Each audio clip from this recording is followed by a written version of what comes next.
Oi, Jared. What? Do you reckon you can tell us about tyre inflation? I'm just about to win though. Please? Fine. So tyre inflation. We've just been forward driving, so we have to think about putting our tyres back up to regular pressures after forward driving, but also your tyre inflation is something you should be checking pretty much monthly, every couple of months at max, because tyres aren't perfectly sealed. Air does leak out through the tyres themselves and through the bead and all that sort of stuff. So, and running on a lower pressure tyre means that you're more likely to use a bit more fuel. You're also more likely to wear out your tyre. So you can go to the servo to do that. Luckily, I've got a forward drive that actually has a compressor built in, so I can check my pressure here, or actually put the tyre pressures up. But this is pretty much the same sort of equipment as what you would find at a servo. Make sure you put it in the right end, said the actress to the bishop. So this is the part that goes on to the valve.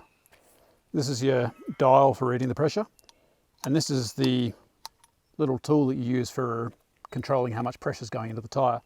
And you won't be able to read the pressure on the gauge until you actually stop. Some fancy servos these days actually have things you can set the amount of pressure you want to go to, and then you just set and leave it and go away you go. But I kind of like setting pressures using a gauge that I know actually works, because sometimes servo ones are actually broken or dodgy or whatever. You never know if you're getting the right pressure, but you're still better off using them and making sure you've checked your tyre pressures rather than not using them. So I'll just show you.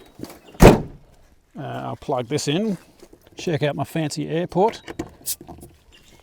Come around this side. So to check the pressure, take your valve off. And I'm going to be inflating this, so I'll turn the car on in a minute after we're finished filming. So at the moment it's reading 17 psi, which is what I set when we started forward driving today. However, I can fill it up, check it again. Hasn't gone very far because I didn't give it time. You can hear the compressor in the car. So it'll take a little while to get up to pressure because I'm putting an extra 14 psi in this one.